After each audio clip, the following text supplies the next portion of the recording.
Hello, my soccer universe. My name is Roland and this is Football Talk. And on this Friday's episode, I thought, after I haven't had a look at the big leagues for a long time, and also with the Austrian Bundesliga ending their winter break tonight, I thought it's maybe a good episode to get a little bit of an overview. And not only what has happened over the past month, I'm not going to go into too much detail on that one, but where the big leagues at, where it is still interesting, and where, the race is pretty much run for the title, but maybe also for relegation.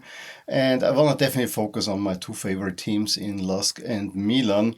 One had already one game that was rather positive. The other one, let's put it that way, I don't see it very likely that another title will be coming anytime soon. Let's actually start in the Austrian Bundesliga. We had a cup round. Nothing else has happened since the last episode that I talked about the Austrian Bundesliga winter break. Few transfers, nothing really earth-shaking. I mean, Rapid is trying to get some guys back that had backgrounds, but nothing really earth-shaking. Earth-shaking though was the cup quarterfinal. First off, my LASK beat Blau-Weiß Linz in a derby 3-2, but this was a comeback win because after 20 minutes Blau-Weiß had a 2-0 lead and LASK seemed to get everything wrong. And then it's Sasha Kalajdzic on loan from Wolves, and probably one of the most talented players that Austria has currently. Unfortunately, he's always injured. He finally, really, you could see he's fit, scores a beautiful goal before the half, and then is instrumental also in the two goals that turned around, where LASK just really turned the heat up and just showed that they are way better than Blau-Weiß. Kalajdzic is involved in the equalizer through George Bello at a point where it should have already been 2-2, and then he plays a beautiful pass through the defense to Uzor, who rounds the keeper in the 83rd minute for a winning goal. But I think the really earth-shattering result was that lowly Ried beat Rapid 3-0. Rapid with a new coach. Everyone's thinking, everything is new. Nothing was new. This was the same Rapid as always. Ried completely dominated him and fully deserved going through. Also, Sturm Graz lost 3-1 at Altach after overtime. And yes, there were some refereeing decisions going against them, but overall, no one can argue that this win was not deserved. Salzburg maybe was also lucky with a refereeing decision early on that put Wolfsburg down to 10 men, rather controversially so. But then on the other side, they were overall the better team. Salzburg is a team that I'm a little bit afraid that they have now at least found some of their mojo again. We'll see a little bit more tonight when they play against Austria Wien.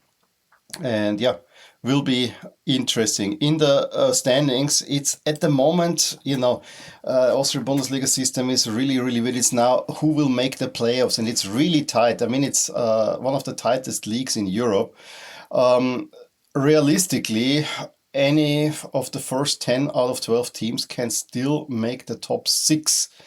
Of course, there are varying degrees. I mean, Salzburg is probably through. LASK, I would say, is 2 wins away from it. Maybe even 4 points could be enough. I mean, usually 32, 33 points got you through. So not unrealistic. And I think same thing goes for Sturm Graz, but especially Hartberg, Austria Wien, Ried, Rapid, Wolfsburg. Those are the ones that are really fighting hard, and Altach and Tirol could get themselves into it as well. With LASK playing tomorrow at Tirol, this could actually probably remove, if LASK win, 2 teams from that race, because we would see that LASK is in and Tirol are out. And then on the bottom, points get halved. So while Blau-Weiß and GRK, there is a 4-point cushion between them now in the playoff. This will be reduced, and it will get much, much tighter. But yeah, I'm looking forward to a really interesting Austrian Bundesliga season, and I'm especially curious what LASK will do. I'm hoping finally for a title. I don't think it will be the big title, but a cup title is at least moderately realistic. Well, a whole lot more has happened in Italy, and especially for Milan, where, yes, the goal of the season to qualify for top 4 has become, meanwhile, more realistic. You still have not lost. However, you are or were at least in the title race. That's yet to be decided.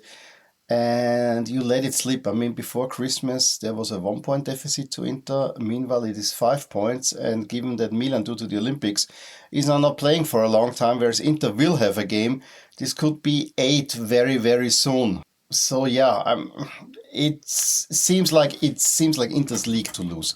I think that much. Inter is at the moment really at a level where I think they're fully concentrating on the league. Yes, Champions League as well. But that should be a given. But I think the league form, and especially the latest run for Inter, where they really didn't play any huge opponents, it seems to me like that Inter are absolute favorites to win Serie A. And with a 5 point cushion, Napoli faltering, Milan, drawing too many games. While not losing, but a draw in a title race when the other team is winning is usually a loss. For me, just going through, right after Christmas, Milan had a pretty good performance against Hellas Verona, where actually then Nkunku, this was the first game where he really showed up and put the pressure on Inter, but then they won at Atalanta, as they usually do, followed by a win at Cagliari, but Inter beat them Bologna thereafter. So there it seemed to be tight, but then it really broke within a week where Milan played 1-1 against Genoa, and while they were dominant, they could have lost it to a stupid penalty late on. But Inter then beat Parma on the same day. So, yeah, even though that Napoli, who were very much in title race back then, only played a 2-2 at home to Hellas Verona, a team that looks unfortunately very much like relegation fodder. So that was already the first row. So you're down to 3 points, and then you actually have the chance to or 2 points, I think. At the I'm a little bit out of it now, but then you had actually the chance to retake the lead in a way. If you would have beaten Fiorentina, and Fiorentina is really, really bad, at Inter play Napoli in a pretty good game, I have to say. It was a great game where Napoli really showed that they still could hang with Inter despite all their injuries. And yeah, if you win that game, then I think you're still down to this 1 point deficit. But everything stays level. Yes, Inter with the 2 wins could have taken top of the table. And it was in there, but it was exactly this week, the second week of January, that more or less jeopardized, in my opinion, Milan's title chances. Since then, it is mostly wins except for another draw at Roma. The Lecce win, yes, Fulkrug got the goal, but fully deserved it. So Roma, very, very, very lucky draw.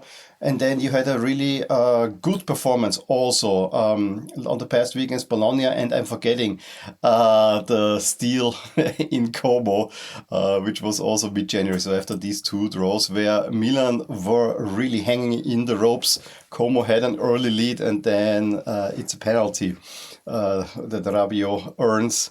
And Rabiot scores 2 more goals, and Kunku also lucky conversion.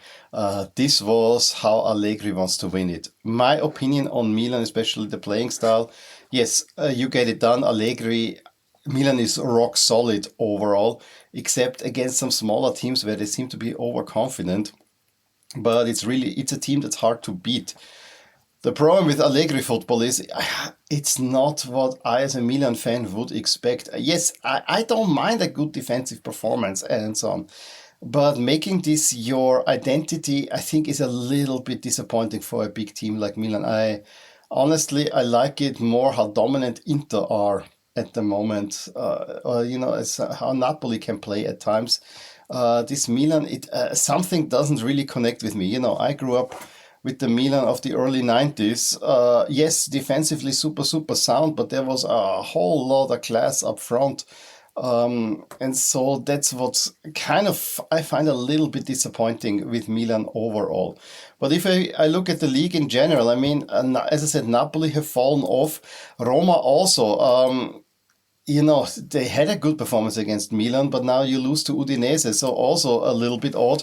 But it is Juventus, I think, that seems like a really dangerous team at the moment. They keep winning, even though they lost now in the Coppa Italia, but Spalletti has really turned Juventus around, and they play some good stuff. If you saw what they played against Parma on the past weekend, the 4-1, was already pretty good. How they took apart Napoli the week before, and even when they once dropped points, or I think they lost in Cagliari 1-0, that was so against the run of play that you have to say, I think Juventus has to be considered one of the teams that will make a top four spot.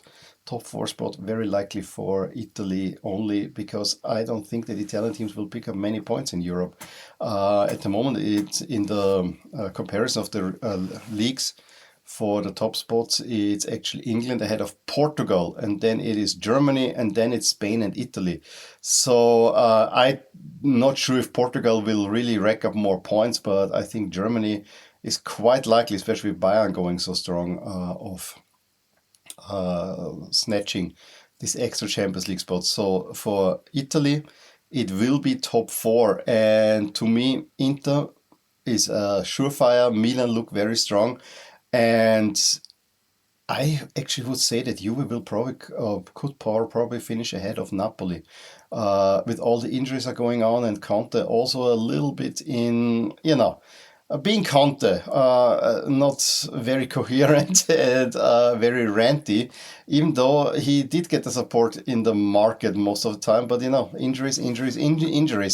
And one also has to say that for now, Napoli, if they want to get a title, they have to focus on the Coppa Italia, where they still have to make the next round, but they would meet Inter there in a two-legged tie. But Napoli have been playing Inter tight, so that could be an interesting one.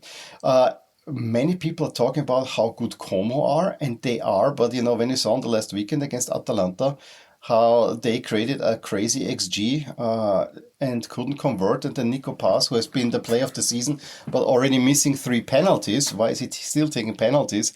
Yeah, I think there's a soft underbelly still to Como, even though they can be spectacular to watch. That much is for certain. Lazio is an utter disarray. I think they are either about to be sold or they have serious financial troubles. But let's turn our attention also towards the bottom. I mean, Fiorentina is still in the bottom 3. However, they have picked up a little bit of momentum that has stalled now. I still think that Fiorentina probably will get themselves out of it. So I'm looking at Lecce, Pisa and Hellas of going down, and especially the latter two seem to be absolute certainties. And Parma and Cremonese are not out of it. I think Genoa now under De Rossi is showing signs of improvement. And if it goes badly, Torino could also get implicated there. I don't want to say fortunately, but remarkably, Cagliari is a really interesting team with a lot of Italian players. So real fun to watch Cagliari at the moment. So I think Cagliari will stay in, and I think it's good to have island team and another southern team in there, especially if you're gonna lose Lecce, which I think Serie A is always better if there's a southern team in there.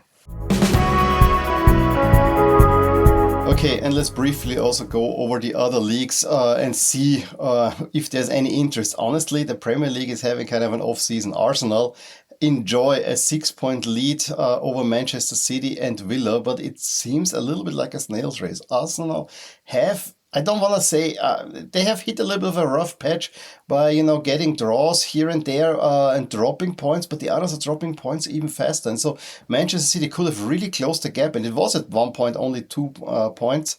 But then Manchester City drop again points at Tottenham when Arsenal can actually get an easy win at a Leeds that looked at the time really confident of staying in the league. So City, Villa are kind of so-and-so. Then we had the crazy sackings at the next two with United and Chelsea. I wanted to make an episode about that, but both coaches wanted to be sacked, but it asks, of course, a larger question. How important are coaches now for the Premier League teams, especially since the Americans come in? I have a feeling we are now experiencing a struggle where a sporting director is taking the players there, and the coach is just there to form the team, and that's that with what he's given. And I'm not sure if that's really working out that well. One thing has to be said though, that since the second, especially United look a changed team. Amorim was so, I want to say, toxic and lost hugely. His stock was so sky high a bit more than a year ago. And I think his reputation is completely tarnished now that he was at United. And similar, Maresca, I think, can leave probably with head held high from Chelsea. But then Rosinia coming in, and Chelsea also look a little bit refreshed, not as much as United, but it seems that those two and the Premier League will most likely, or very, very likely, get 5 spots in the Champions League. And, if there's a Europa League winner, also 6 is not impossible. So those look kind of set on, and it is Liverpool that I also find. Liverpool is slowly finding form again. I think Wirtz and Ekitike start working. They have had some good showings. And with the class that they have, I could see them make a run. And then I'm looking at Villa, who currently look kind of safe. And some people consider them to be in the title race for a while. But to be honest, I fear a little bit for Villa. For me, the shakiest candidates are definitely United and Villa. But, United at the moment seem that they are really taking advantage of the fact that they have only 1 game per week. Also self-inflicted, that one, with some rather unnecessary exits in the cup competitions. Whereas Villa have the Europa League, but then they have the Europa League, where they still are the big favorites. Other stories, Newcastle is only middling, Spurs also an absolute atrocious season, and Crystal Palace suddenly is falling because Oliver Glasner has announced that he's leaving. They are selling their best players. So from a really positive story, Crystal Palace suddenly is a really negative story. And I hear a lot talk about Oliver Glasner. And I just want to get this off because this is my platform here. Oliver Glasner, I'm a fan of the only team that he left in really good standing and not because there was some dissatisfaction with the leadership. You have to understand that Oliver Glasner at Lusk, he had 4 years where he was coach and sporting director, and he got support whenever he needed something. It was given to him. Oliver Glasner does not work when he sees the realities that a club is selling players and doesn't get proper replacement. This is nothing frustrates him more than that. And yes, there's an irony. I don't think that Oliver Glasner probably would work well at a top team in Europe because his playing style is a little bit more for the underdog. But if you will have an Oliver Glasner, you either give him full power over the club or you support him all the way through. This is how he chooses his coaching destinations. And at the last 3, Wolfsburg, Frankfurt, and now Palace, he got disappointed. And he's very opinionated, and he will let you know that. And this comes because at Lusk, he had the full support of the club leadership. And he got them from Tier 2 all the way to 2nd place in Austria and set up one of the best Lusk teams in recent memory, if not the best Lusk team of all time. So please have that in mind. Because I always see journalists say, yeah, in Germany it's very, very similar. You have to go further back. Where's Oliver Glasner coming from? And it speaks volume that there's only one club that he, as a coach, has left without some bad feelings. And that is my club. And we still love Oliver Glasner. On the bottom, it seems that Wolves are gone. Burnley also, again, are going down. Burnley is the classic yo-yo team.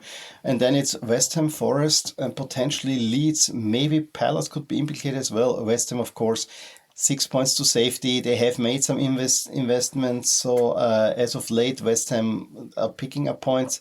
It's still a steep, steep climb. And Forest also need to look a little bit over their shoulders. Let's go to a league with another weird January sacking. It's, of course, Xabi Alonso. I mean, everyone was expecting it, but he kept winning, except he lost the Super Copa final, the most important of competitions, to Barcelona, and that was it with him. The thing is that since then, Arbeloa has not done a much better job. This is an unmanageable squad.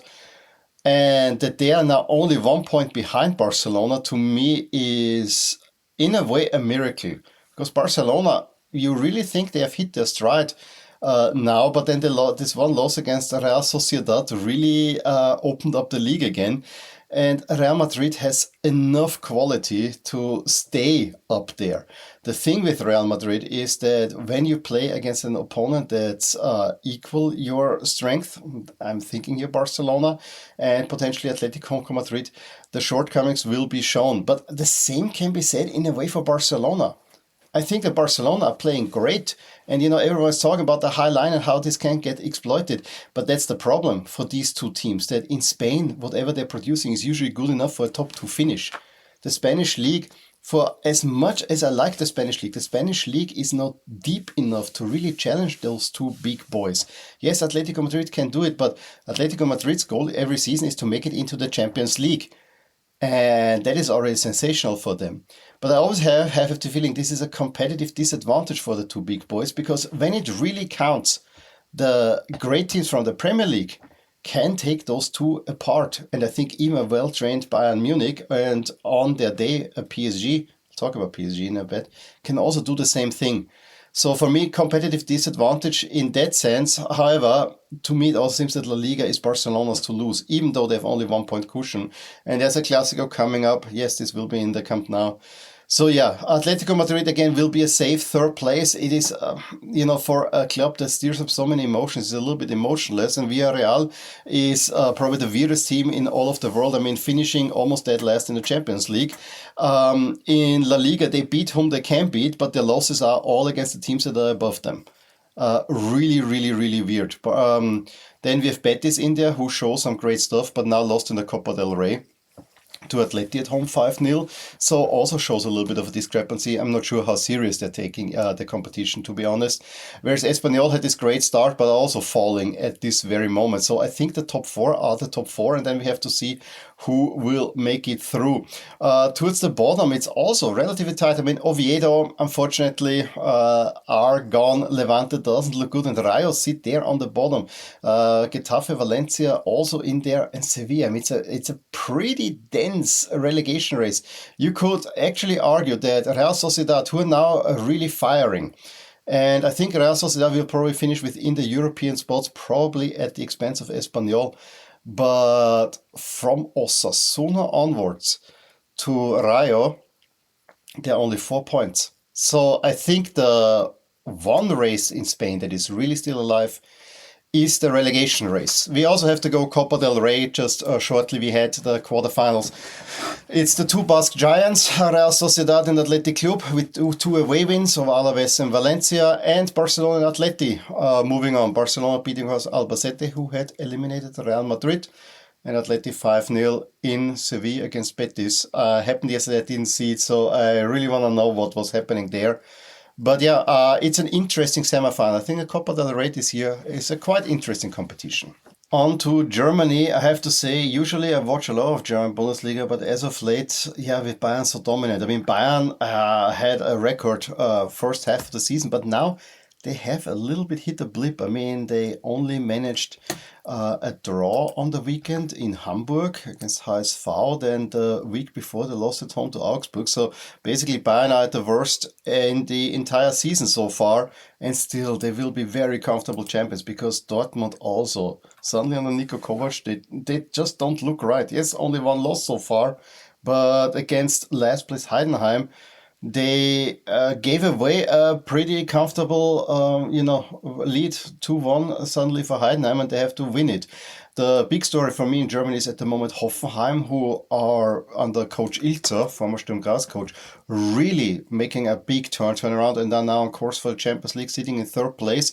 And Stuttgart also have found their mojo. I think those are the two informed teams. Whereas Leipzig, at the time it seemed like Leipzig might be the second best team in Germany, but they're also not quite stable. Leverkusen, I think, have also sort of stabilized. But those are the top teams at the moment. Germany will probably get another spot in Europe, so it could very well be that the top 8 make it into Europe. And there, Freiburg and Frankfurt are best positioned. Frankfurt now have sacked their coach Topmöller because they have been leaking goals left and right. But the title is already over. I would say. But then we have a relegation race that is also rather tight. I mean, Köln had a great start to the season, but have not been winning and sitting at 23 points, only 6 ahead of the relegation spot, with Mainz under Urs Fischer now picking up points. It could get tight there. The only thing I can say is that Heidenheim seemed to be going down, St. Pauli potentially too, but then who wants to avoid relegation? And it's not quite clear. Werder Bremen just fired their coach.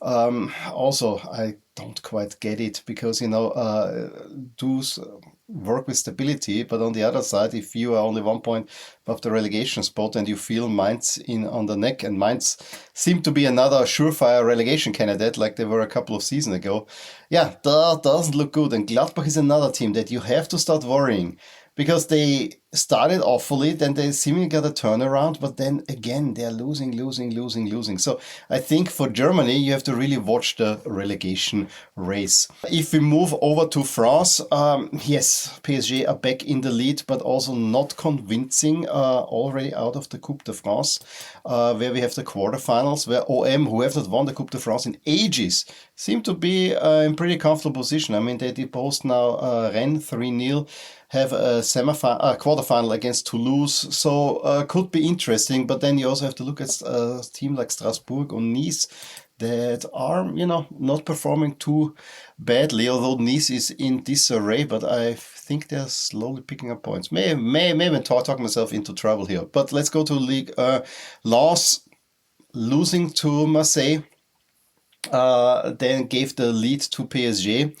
But Marseille themselves should potentially be challengers, but the club is also in disarray. Now Champions League elimination, De Zerbi under pressure. Marseille is never a calm place to be. Lyon actually performing quite well, and Lille have been letting go also.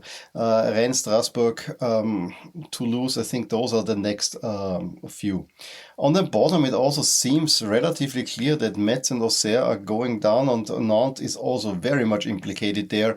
There's one relegation spot that might save them, but for a big team like Nantes being down there, is really a bad look.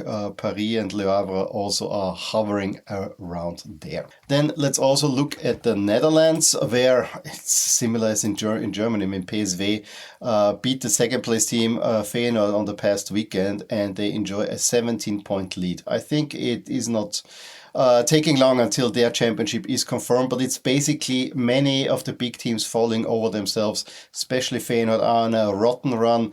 Ajax also cannot rekindle the spirit from last season, and so it's actually Nijmegen who are really, really high in the table. With a game less, they could be in second place. So they are the surprise team, but for me, it seems like that except for PSV, all the other teams don't really have their act fully together. On the bottom, it's also a relatively tight race between 4 teams, but they're still all kind of close together in Volendam, Heracles, Breda, and Telstar. And let's finish it in Portugal, where we had now the semi-final in the Taça confirmed between Sporting and Porto, playing either a second or third league team. So that's the actual final. It's a home and away. In the table, it actually got a little bit tighter. Porto had a serious lead, but on the weekend, they lost for the first time in a long time against Casa Pia, where Sporting have been getting narrow wins, but have been getting wins. And those two are meeting on Monday evening. I think it's almost a must watch. And the winner, if Sporting wins this one, let's put it that way, then we have a full title race. Draw is probably not enough. Porto, though, in a strong position. Curiously enough, Benfica have not lost all season, but they're not winning enough either. So they're already 9 points off the pace. There's pressure on Mourinho, and I think the miracle against Benfica probably saved him from, more discontent at Benfica, let's put it that way. So that was a quick run through the leagues. I thought let's make this one, and we'll check in a few weeks again. I actually have something really cool planned for the next weekend, the last one before we actually move then into European competitions again. So look out for that episode. It's a grand concept episode that probably will be part of a series, and I'm really excited about that one. In any case, if you did like this episode, please tell somebody else that Football Talk does exist. I will always happy for a subscription, and of course let me know in the comments below which leagues do you think are worth watching at the moment. You know, we have a couple of title races here and there, but it looks, at least title race, very much decided. You have to look at the relegation battle. That's where it's at in Europe at the very moment. One thing is for certain, I will talk to you soon. As I said, big episode coming up, and up until then, all the best and bye.